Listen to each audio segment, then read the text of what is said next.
some people turn green, and you see some very small green. It's not very visible, but maybe somewhere you see something that's more light, so it's green. And now what I have on my field external field is zero, so I don't have any advertisement, I don't have any subsidies, anything.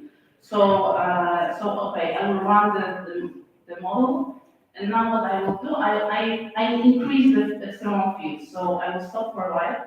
So now my field is 0.2, whatever it means, but it means that it's positive, so it favors green. So I should see that maybe some more green will appear. So as you see, there are some greens, but still not too many. So still the green does not spread over society. So now what I will do in a minute, I will shift this field even further, so to 0.4. If I have 0.4, which is larger, I don't see much, but sometimes you see the small clusters that appears, and it's already a bit better, but still doesn't really help.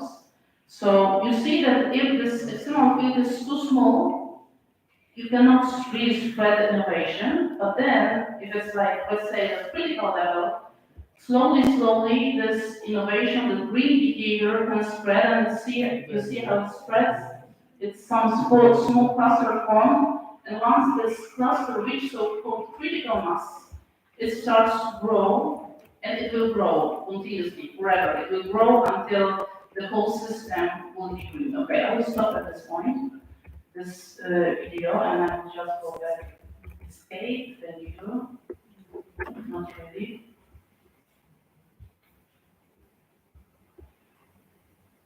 Okay, and now I just try everything.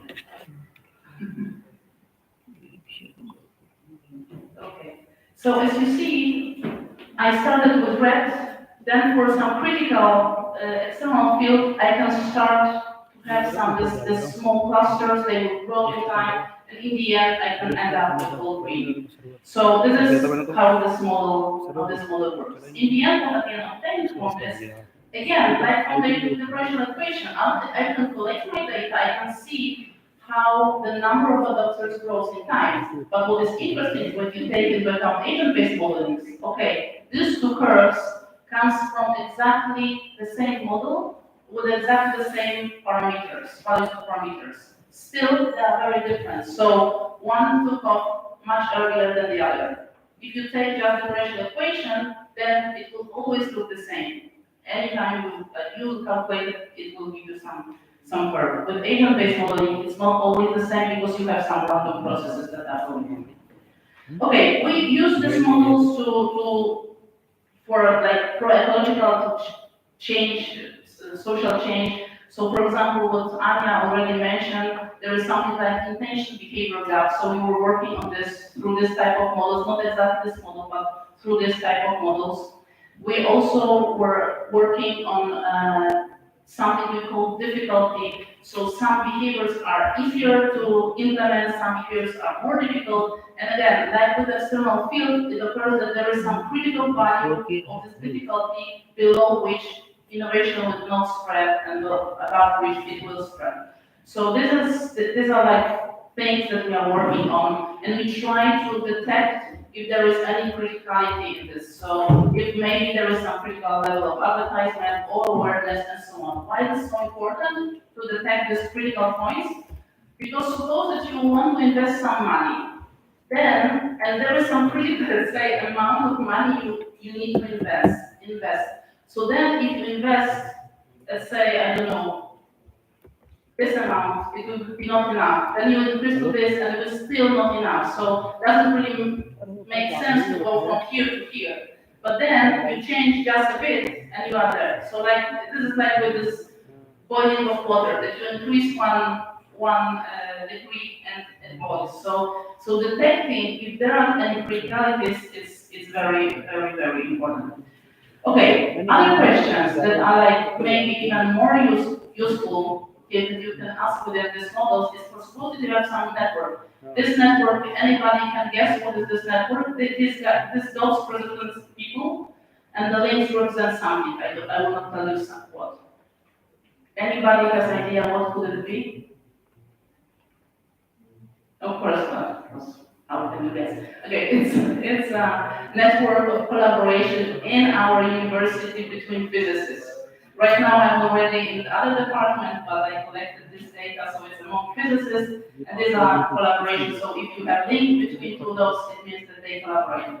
So within this, for example, what you can search on, you can search who is like the node that should be infected with some idea, for example, in order this idea to spread, or with some opinion in order this opinion to spread, and so on. So this type of questions can be asked within agent-based models and probably cannot be answered within any other model than agent-based models.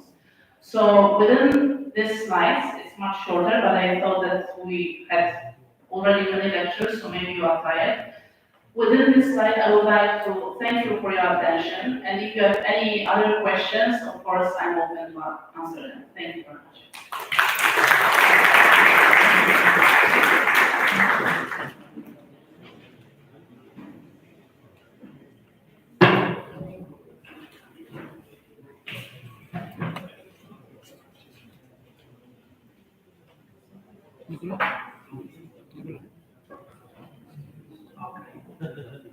No questions. Okay. What do you believe are the other areas other than energy where agent-based modeling In area of energy.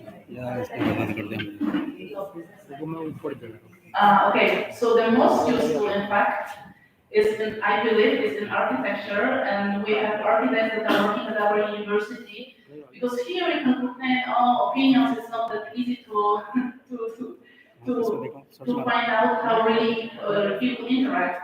But when it comes to, for example, to panic escape from the room, or like pedestrian movement, these types of models are really useful, as you probably know, because we're studying this also. So there are some situations in which we don't think much, we just proceed. And then, like, for example, modeling panic escape from buildings is based on agent-based modeling and how we design buildings. And it's going to be very helpful. Like, for example, sometimes you see some pillar, there is a bright passage, it seems, but then you see pillar, it seems that it's great what is there. But in fact, it helps this flow to be more fluent and to escape people. So of course, agent-based modeling is used in many places, and I think there are many places that are more useful even than in management. But this is like what we do. We try to use them also in management. Thank you very much. Okay, if no other questions, and maybe you will have some questions at some point of time, then please just write me and I will be happy to answer. Thank you very much.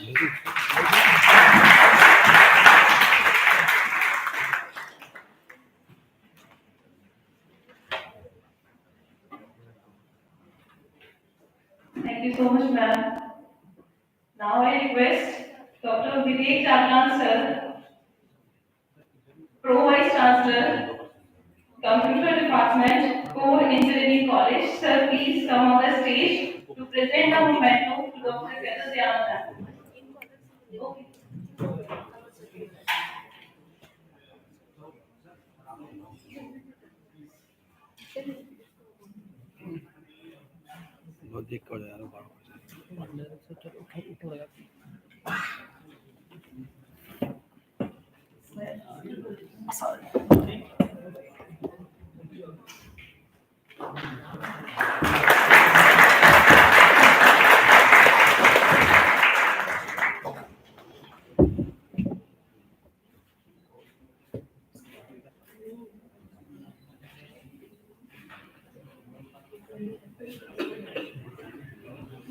Thank you, sir. Thank you, ma'am. Now I call upon the stage Ms. Aditi Zair, Assistant Professor, Computer Department. Please continue with the session.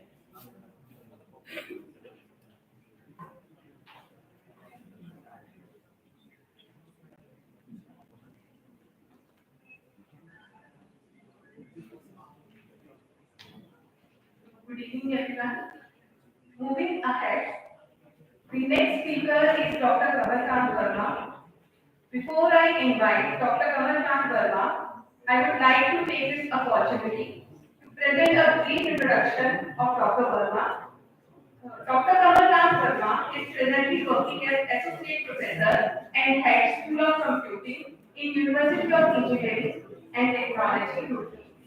He completed PhD in Computer Science and Engineering from Uttarakhand Technical University, Dehradun, India.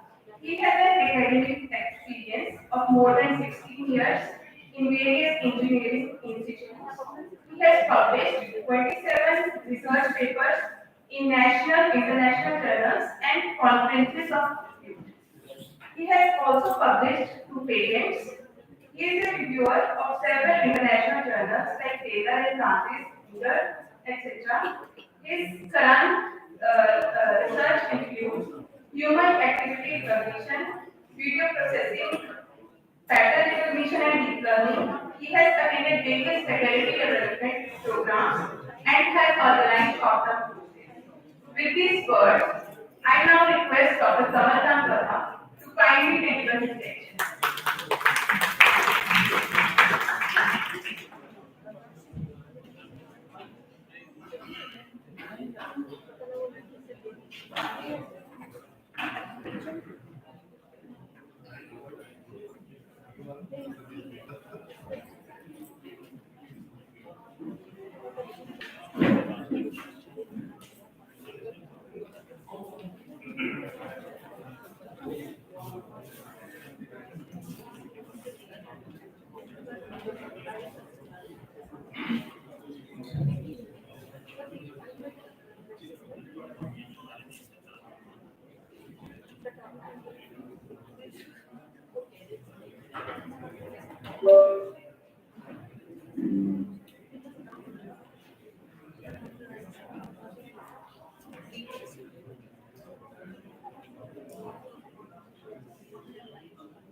Thank you, Meera.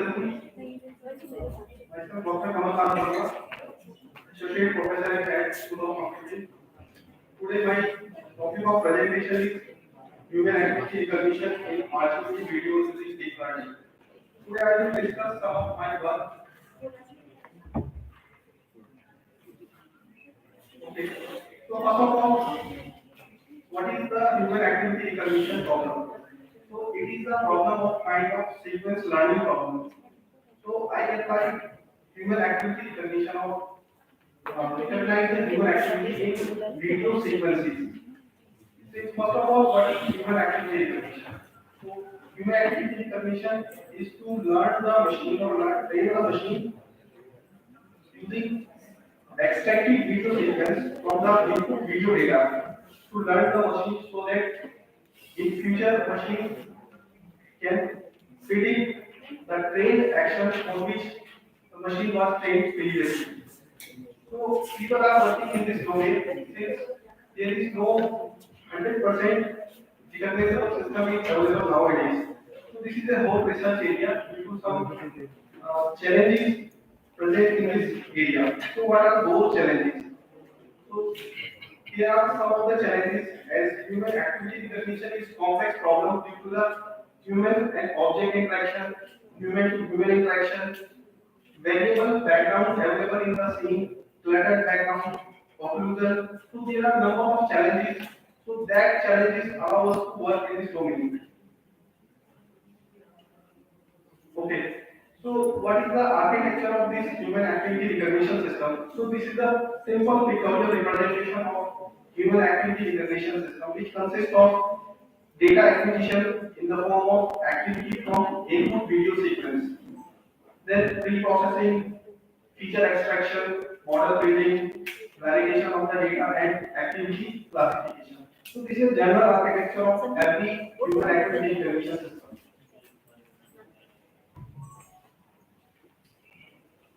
So I did my work in three different ways. in which I used three different type of modalities. The first modality was RGB video sequence. In second one, I used RGB videos with ZAP data. And in third one, I used RGB videos, ZAP data as well as skeleton data. So during my first work, I proposed forest to fine level classification methodology in which I did classification task in two different stages. The first stage was first stage of forest level, and second is fine level classification. Actually, in forest level, I divide the action based on the human link type. For example, the data set which I used consists of 10 different actions. Out of them, fortunately, 5 action was recognized by human single link. For example, push action, pull action. So these are simple actions which can be performed using single human link activity.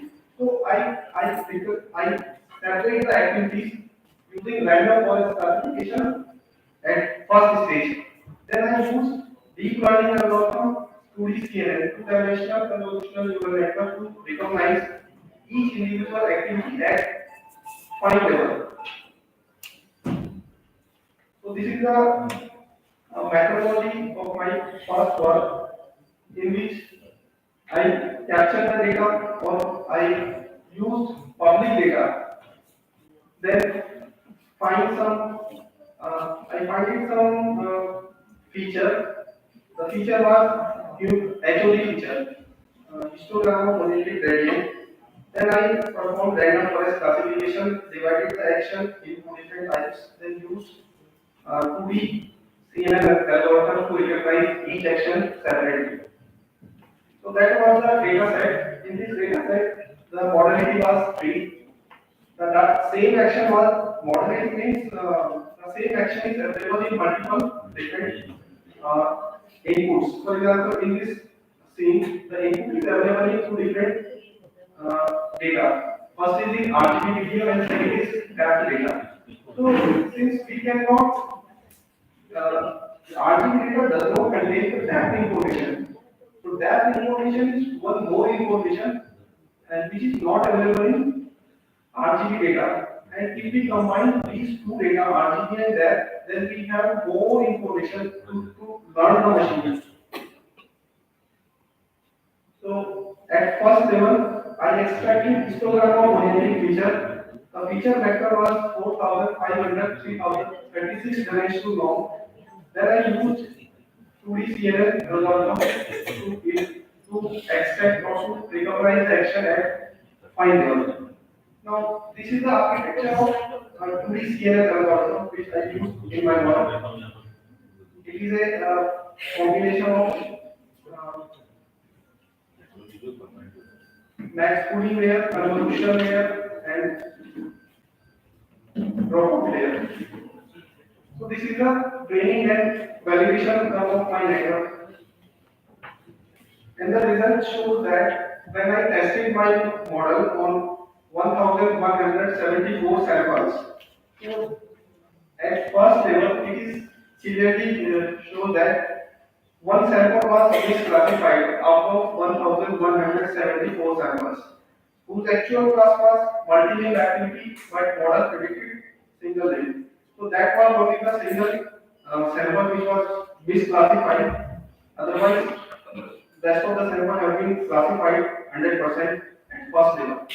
So when I recognize the individual activity at fine level, you can see that pull, stand up and throw activity was 100% recognized, and in second level when multi-link activity was there, activity had clap hands and clap hands was recognized 100% and rest of the activities under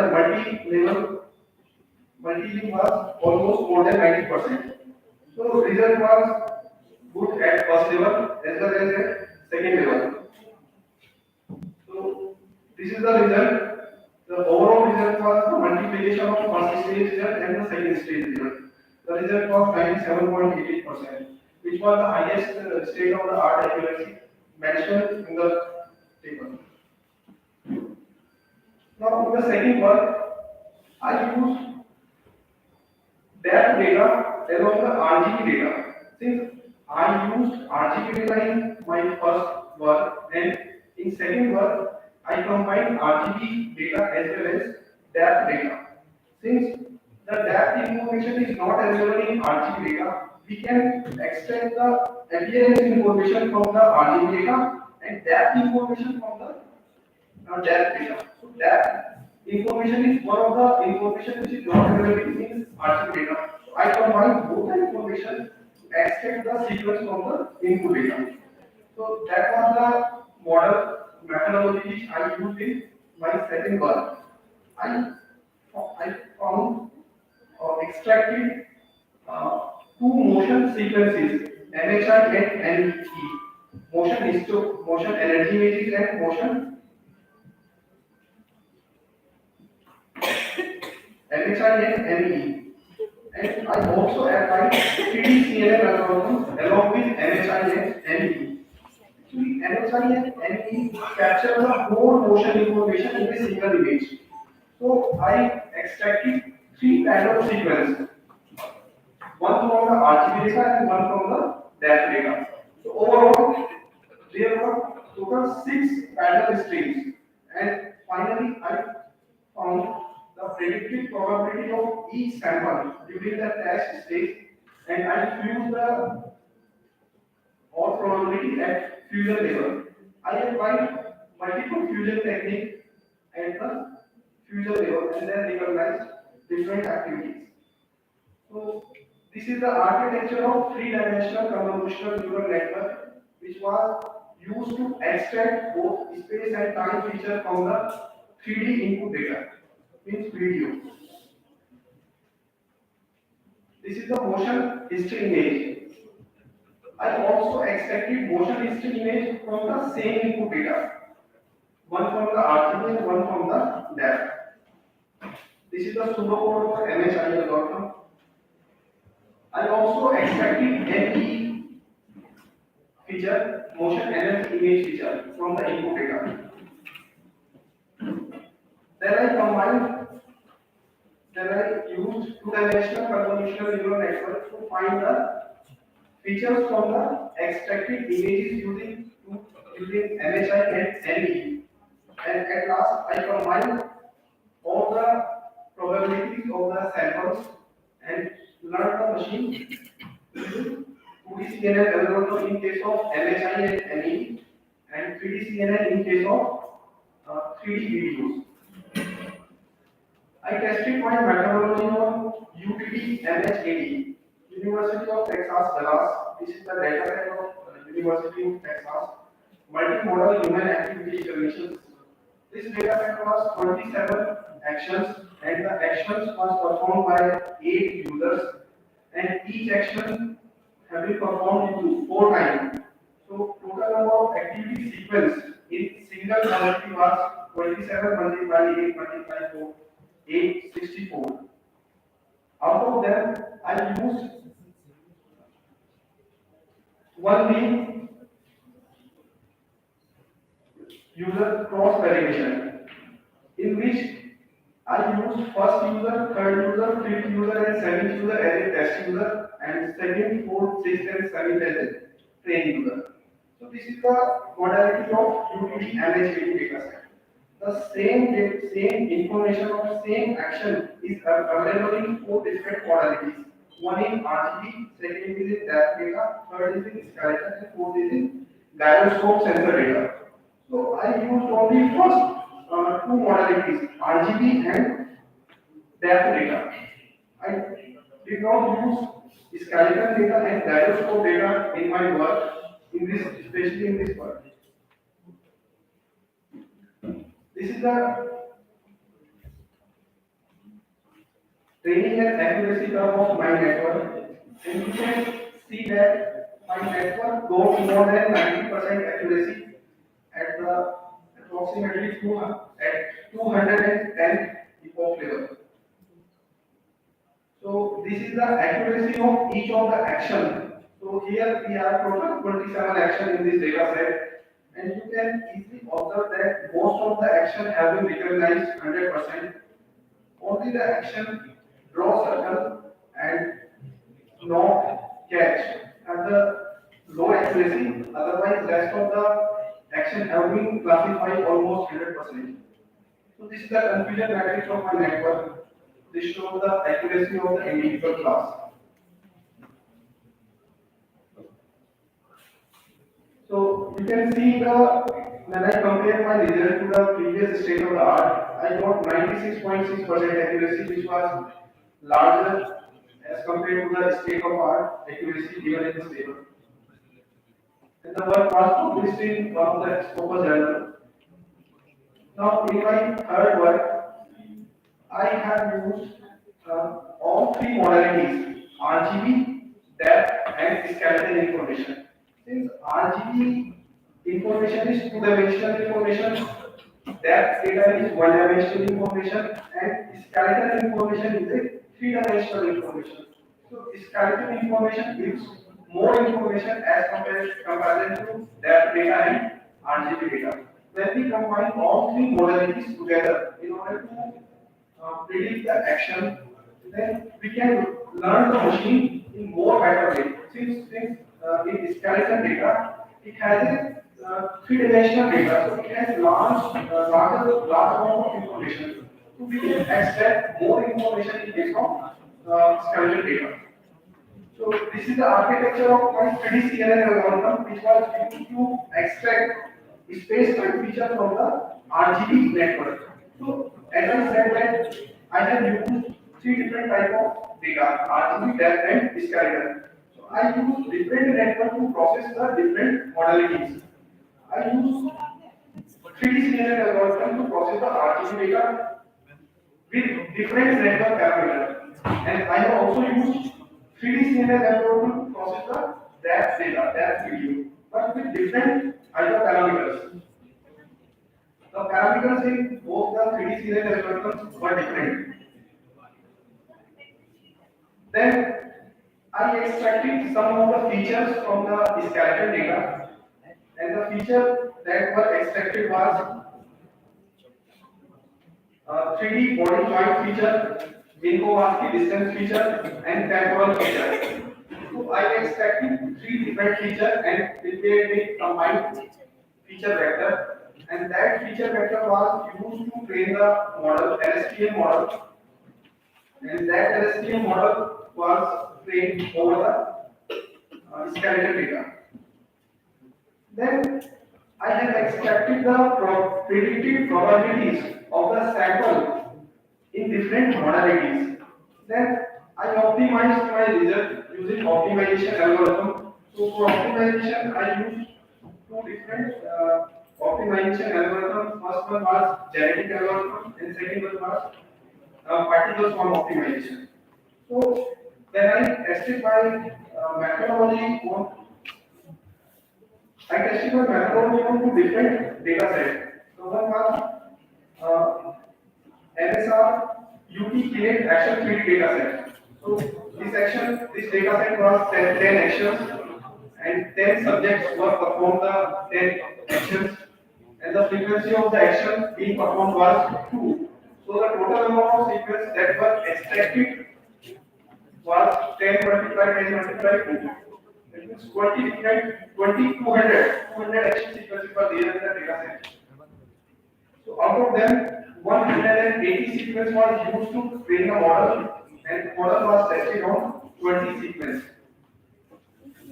I also tested my methodology in one more data set, MSR daily activity 3D data set. So that data set was 16 actions, and the number of users who performed the 16 action was 10, and every action has been performed by twice. So the total number of activity sequences in one modality was 16 multiplied 10 multiplied to 320. So 320 activity sequence was present in one modality in RGB. 300 was available in that, and 320 was available in skeleton. So there were 320 plus 320 plus 320. 960 action sequences was there in the data set. And I used all 960 action sequences to train and testing my model. So in each modality, I used 90% of the data for the training purpose. That means 288 sequence was used in single modality to train the model, and 32 action sequences was used to test the model. So this is the conclusion matrix which represents the accuracy of each of the class. So you can see that the training action got 55% accuracy, each action got 80% accuracy. Since some of the action have more confusion, like uh, walking action and jogging action. So these actions are almost similar. So they have more similarity in each other. So model sometimes confused to predict the individual actions. So we have to find the discriminating features so that your model learns better over the discriminating features. So to make the discrimination, I use three different temporal features which I discussed earlier. Minimum basket distance and temporal feature. So that makes the difference. Similarly, this is the conclusion matrix on the second data set, UT direct 3D action data set. This data set has 10 actions. So you can see that 1, 2, 3, 4, 5, 6 actions have been performed 100%, like action walk, stand up, pick up, and last three actions, pull, wave hands, and clap hands. So out of the 10 actions, six actions were 100% classified, and some had some confusion. So when I applied two different optimization algorithm, I got different result. When I used genetic algorithm to optimize my result, then I got 85.90% accuracy on the same data set. But when I applied PSO for optimization, I got 83.75%, which was comparative as compared to the measured state of the art accuracy on MSR daily activity 3D data set. Similarly, when I use GA over UT unit action 3D data set, I got 96.5%, and when I use PSO, then I got 95, which was comparative to the mentioned state of the art accuracy. So the paper was published in one of the SCI journal with impact factor of 1996. Finally, the conclusion is that when we use single modality to find the or to develop the human activity recognition system, so you can use multi-modality systems. Since one of the modality cannot give much information as compared to the multi-modality. Since RGB has a certain limitation, it does not have 3D data, it does not have two-dimensional data. It is two-dimensional, but cannot give the depth information. When you use one-dimensional data like depth data, so it does not have appearance information, it has only distance information. So in future work, we can combine the gyroscope or sensor data. So we can use multi-modality. We can also combine another modality, or we can also combine brain signals as well. Since when we perform some action, first of all we think the action first in our mind. Our mind will generate the signal, so we can capture the signal in our brain, and that signal may also be used as a one of the modality. So in future, I will combine more modality for better activity recognition system. So this work was limited to one action, one user at a time. So where the data set which I used in my work was available in one action performed by one user at a time. So we can extend my work, we can extend our work with multi-person activity, interaction, or group activity. So we will try to extend my work later. Thank you very much. Any questions?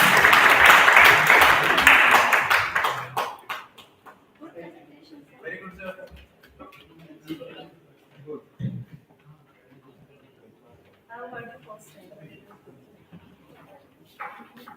Thank you, Dr. Kamalkant Verma, for the interesting talk. Moving ahead, we will have a lecture from Dr. Munish Sethi. Before I invite Dr. Munish Sethi for this talk, I would like to take this opportunity to present a brief introduction of Dr. Sethi. Dr. Munish Sethi, Dean Research and Development at COER University, has a long distinguished academic career spanning over 22 years in teaching, research, and industry. He has earned his doctorate in mechanical engineering from NIT Hamirpur in 2013. He has been working as professor in clean engineering since 2013. He taught a wide range of subjects for undergraduate, postgraduate, and doctorate students related to mechanical engineering. Dr. Munish Sethi has organized various national and international conferences, workshops, and faculty development programs in different fields of engineering and technology. His research work is concentrated on the thermohydraulic performance of solar air heater using dimple shape as roughness element and has published more than 60 research articles in national and international journals with and also have more than 1,400 citations. He has delivered a number of invited lectures in various international conferences. He has successfully implemented various projects funded by DST, MNRE, AICT, TechWIP, etc. He has also served as a reviewer for Journal of Solar Energy, Heat and Mass Transfer, Validated Journal of Science and Technology, and many more. With these words, I now request Dr. Munish Sethi to kindly deliver his lecture.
Good evening to all present here. My presentation is on the role of renewable energy in thermal systems. Now, basically I will be talking about performance of the solar air heater using artificial roughness. And how do we use artificial roughness in solar air heater? So just to give you a brief about, just to start it, we all know that demand of energy is rising nowadays and we need to switch over to renewable energy system resources. So that is what about my presentation is. So we need to find out the solution for the mankind and we need to find some source of energy which is environment friendly and sustainable. Sustainable means that we use the energy and for the coming generations we keep some balance to them also so as to have more environment friendly and sustainable energy.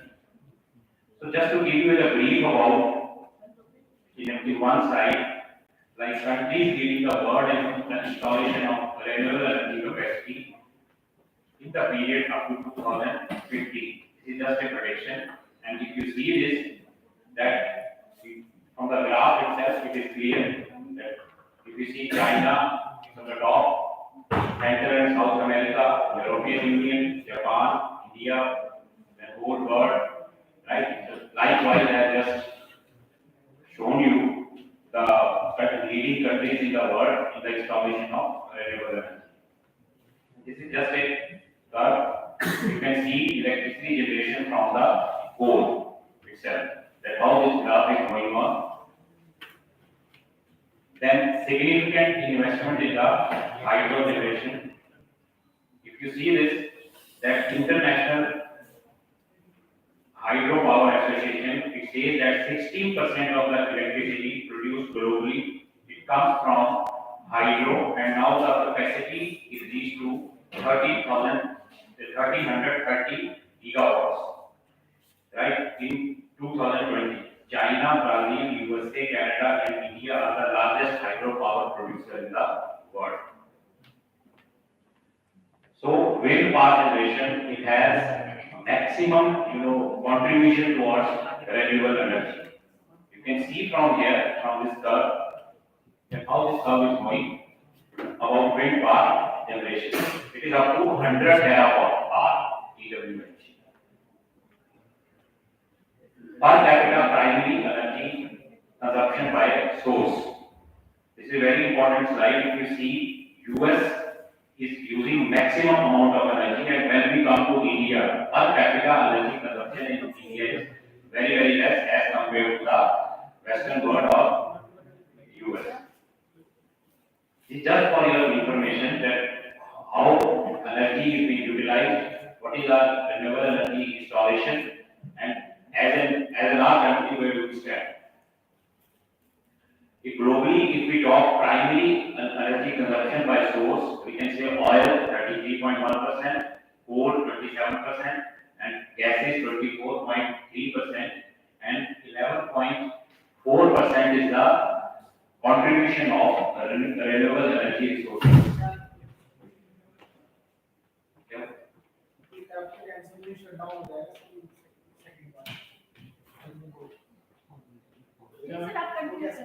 Okay.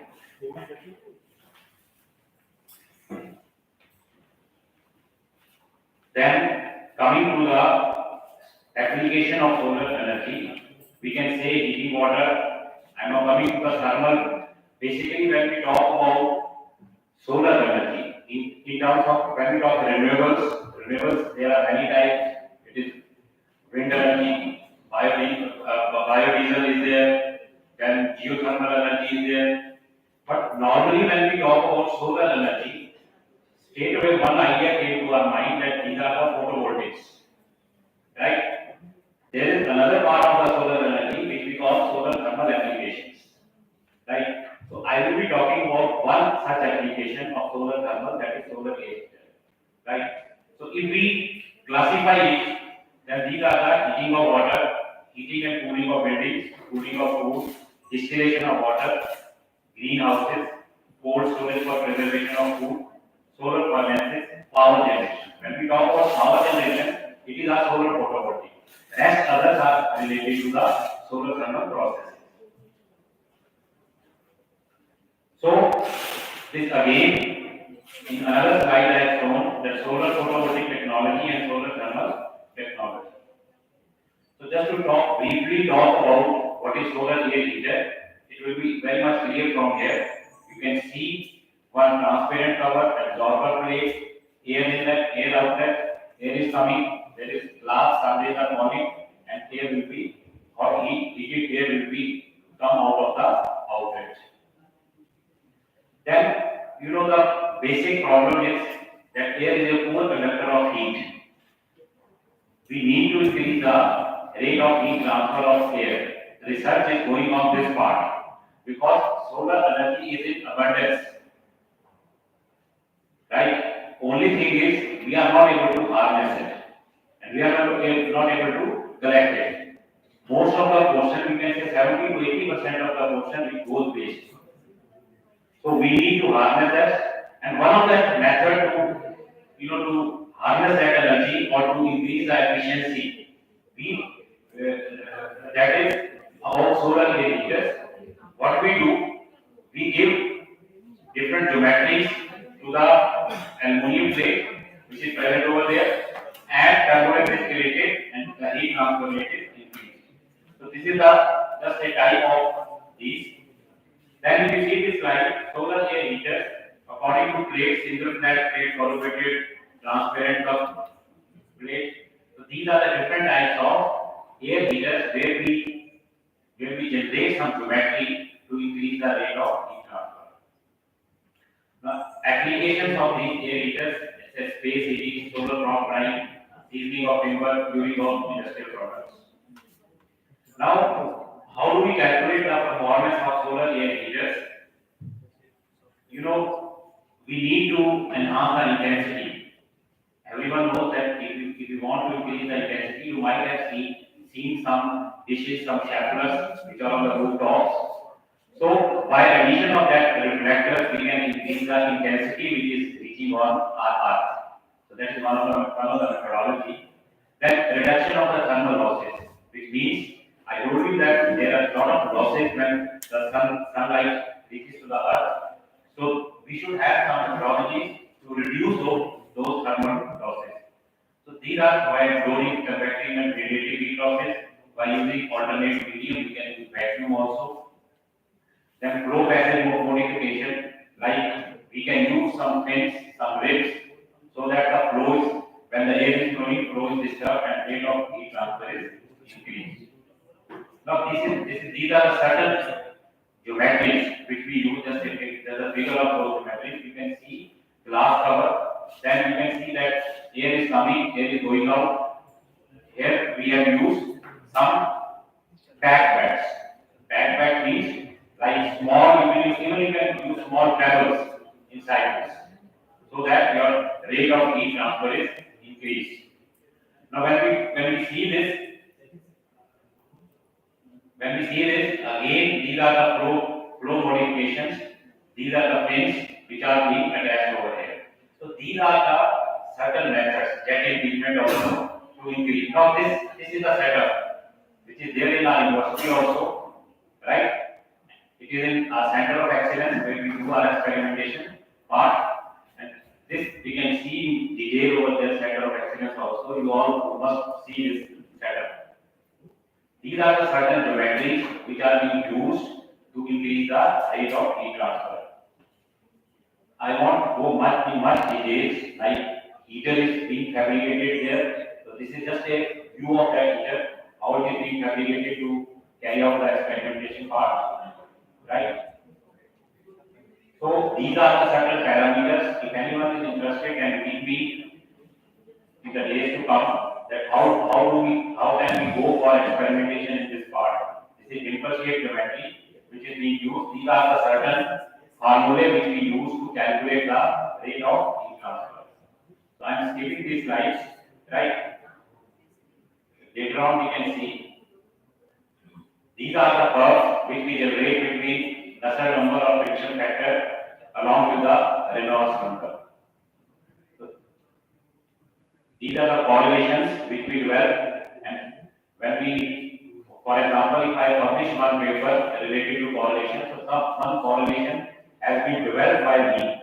You can see in the downward slide, this is the correlation which has been developed by me, and any other researcher, he can put the values of their parameter in this correlation and can compare the result and or simulate the result for his or her experimentation. So these are the curves which are being obtained. Now, just briefly, within 5 minutes, I'll tell you that multidisciplinary approach, which is very important nowadays. And when we talk about renewable energy or solar thermal systems, automatically it comes into picture. So I have just brought some pictures about this. If you see this is your solar desalination, solar still. This technology is used in Israel. So very simple, you can see water will be here, you can put wastewater over here, sun rays will fall on it, water will evaporate it, and it will be distilled. So this is a small, I think you can say this is a model. Prototypes are in very large in size. So if you see this, these are the dryers, solar dryers, as engineering as well as agriculture point of view. So this is our center of excellence where we have solar air heater setup, where we are doing experimentation, and our students, they are doing their MTech and PhD projects. Then have a glimpse of this. Now if you see this, we are going to fabricate this experimental setup also, which is again a solar steel, solar desalination. Step, we call it step solar steel. So again, we can come forward and we can do certain sort of experimentation. Even students, they should come forward and we can do some experimentation and publication of this part. If you see this diagram, diagram itself, this figure itself says that we have a water tank, solar water heater, right? Then conventional solar scale and stacked solar scale.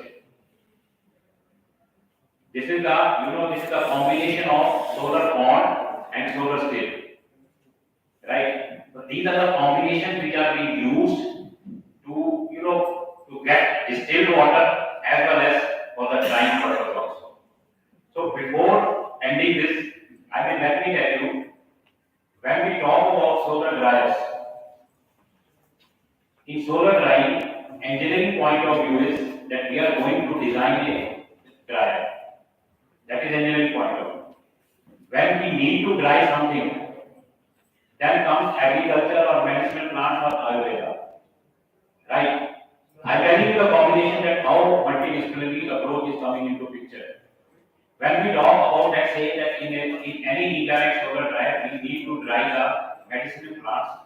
So the chemistry one, there is chemistry also. We need to study the chemistry itself, like which all contents are being improved by the solar dryer. Then comes the chemistry.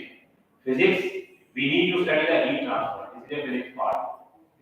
Then ultimately, when we design that solar dryer, then comes the management. That how to sell and how to produce to the consumer. Let's say we are working for Uttarakhand, then how to make it possible to disseminate that technology to the rural areas of the Uttarakhand. That comes the management. So let me tell you, this energy is a very beautiful plant where all the streams get merged at one central point. So that was my main idea behind this presentation. We have certain setup exist already. On certain setup we are working with, and certain setup which I showed you in the diagram, this will be done in the future. Right? So before ending, I think renewable energy is a very important. Yesterday itself, Prime Minister, Honorable Prime Minister said that this will be the era of green energy. It was in yesterday's newspaper, right?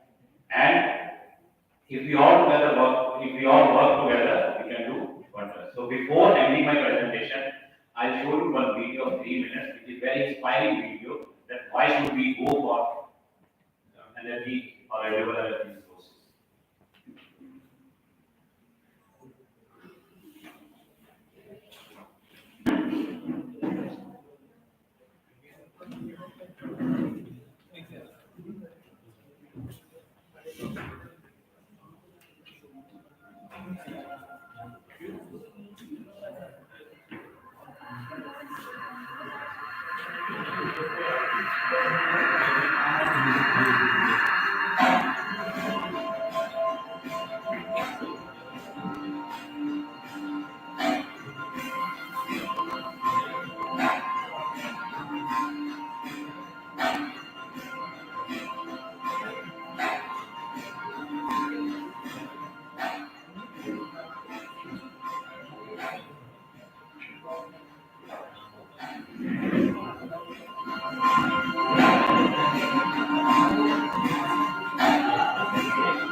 Enough sunshine on earth to meet our requirements. It's a very important part.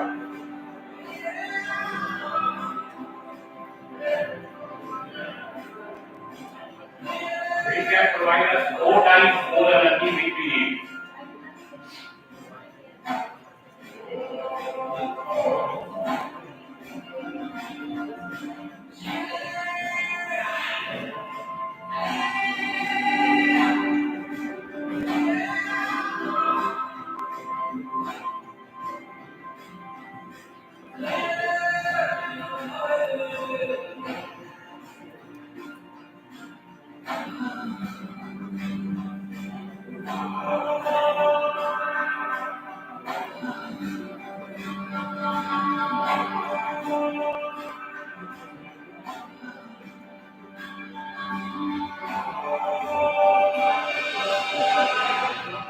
Thank you very much. Any questions?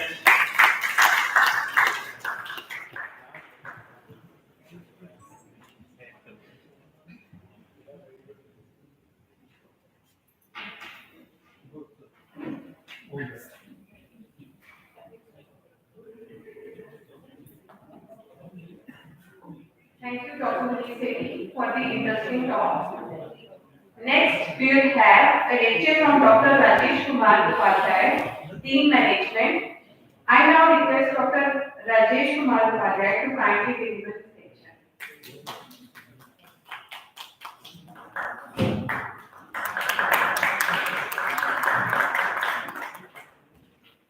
Thank you very much, madam. And I know your energy is running out. अभी वो देखा था कि हमारे बोलने से भी आप मान लीजिए And since Marvin, you might have gone through so many innovation, technology, AI, based something, now energy. My area of research is a bit different from it. Though the intention of every research is to optimize something or maximize the outcome of the area in which the research is carried out. I deal with the behavioral perspective of the people.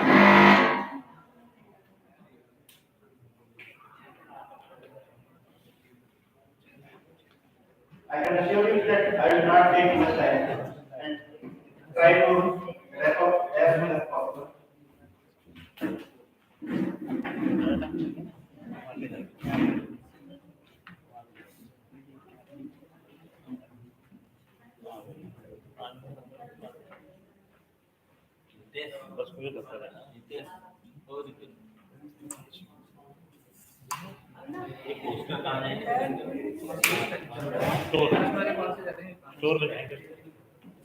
आप रख दें ले अभी आप A4 size कटवा देना ले जाओ तो पार्टनर ले फ्री शीट कहाँ आ जाता है Okay, as I said that I don't work for technology, AI, and in science, chemistry, physics. My area of research is psychology, the human aspect of anything. As you might know that I belong to management studies, so my area is carrying out research in organizational context. You might be knowing that the bank of any country work as a major means backbone of any financial aspect of any country. And India, especially the developing countries like India, you might have heard that the banking system has gone through tremendous change in recent years. Every day new policies got introduced by the government. Even the situation like COVID has created a great challenge to the banking phenomenon. My research was actually intended to assess the antecedent behavioral aspect of people through which the effectivity of bank can be enhanced. The term that I used in the study is organizational effectiveness. Organizational effectiveness, in simple word, is nothing but the abilities of any organization to achieve its objective goal timely, efficiently, and in sustainable manner. As I said that I had been covering the behavioral aspect in my study, I tried to understand whether the leadership style influences the organizational effectiveness of bank. When I say leadership style, I simply mean the leaders behind them. If leader is motivational, inspirational, inspires the employee in achieving their goal along with the organizational goal, are they able to create effectiveness in that? This was my study. Now, in behavioral aspect, we try to understand if one variable is affecting other variable, what is the modus operandi of that effect? If I say that leadership can influence the effectivity of a bank, what would be the phenomena? What would be the process? In my research, I have discussed that as inspirational leader inspires, motivates the employee for achieving higher goals. It actually influences the innovative ability of employees, and because employee try to innovate new things, try to find out this solution, innovative solution of existing problem, the organizational effectiveness increases. Along with that, I also propose that the innovative behavior of employee, of course, influences organizational effectiveness, but the effect of innovative behavior on effectiveness of any organization depends on knowledge sharing behavior of employee. Like recently, just now, Munisa was detailing that the area in which he is working, there is a great scope of collaboration from other departments. If we start sharing our knowledge, means the employees in an organization start sharing the knowledge among themselves, definitely innovation, the effect of innovation on the effectiveness of organization will increase. This was the basically the research that I tried to find out, especially in banking system. So I collected the data from the central bank, branches of bank in Central Asia, and tried to understand the relationship in the area. And my research proved that yes, there is a great effect of leadership style, especially the leaders who are inspirational, motivational, and lead by example, which is named as transformational leader, influences the effectiveness of bank positively, and this influence comes through the innovative behavior of employee, and again the effect of innovative behavior of employee on organizational effectiveness get determined, the boundary condition of effect get determined by the knowledge sharing behavior of the employee. This was my research. Thank you.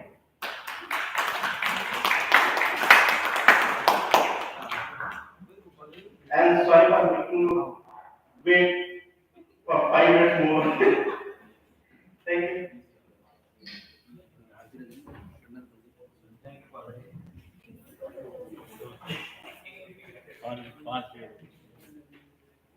Thank you, Dr. Rajesh Kumar Upadhyay, for the interesting lecture. It's been a pleasure being with all of you today. I think we have covered everything on the list. We will meet here tomorrow at 9 a.m. for the next session consisting of talks from two speakers and roundtable discussions. Thank you.